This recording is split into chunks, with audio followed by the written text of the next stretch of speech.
This is a follow-up video from the one that I shot last year about the problems with the steering on my 62 Farmall Cub. I happened to find a post on the Farmall Cub website forum, and they basically said that there's two possible problems. One is that the Castellan nut underneath here could be loose and have some play in it. I don't know if you can see in there, but that's the Castellan nut right there. And there's a cotter pin in that has to be pulled out. So I pulled that out. There's a nut that crimps down on the shaft back here. I can't really get to it because I've already put the thing down, but I can pump it up here real quick actually. So if we lift this up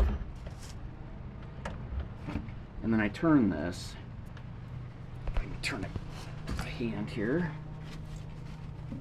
which I can't now for some reason. Earlier I could, but back behind there is, you can actually see it right there. There's a nut that needs to be loosened, and then this Castellan nut needs to be tightened up, and pull that cotter pin first.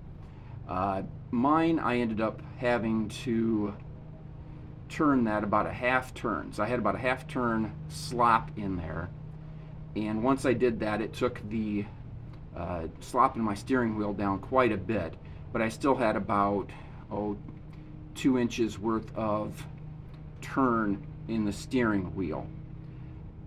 And what the other post had mentioned was that somebody might have gotten in there and it looked like somebody had added an extra gasket for some reason.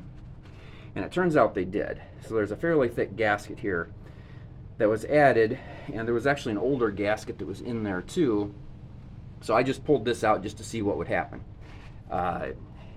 And to get that gasket off, what I had to do was pull this bolt, and then at the steering wheel there's a bolt there that you have to take out too. And then you just turn the steering wheel and this turns right out.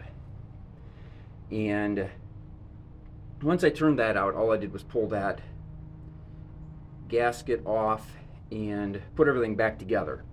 Now when I come over here to turn it, instead of having almost a quarter turn of the steering wheel, I have only about an inch of play. So there's still some play in it, but it's significantly better than what it was before.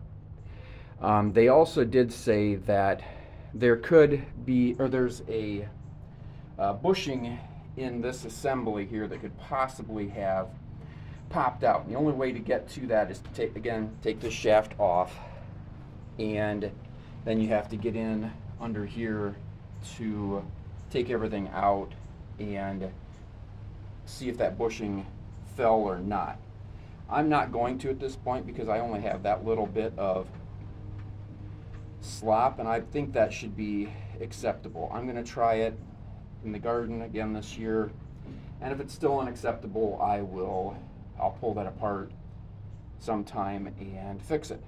So I wanted to just kind of give a quick update on that because I did have a couple of questions on what I did to fix the problem, and it actually did significantly improve it.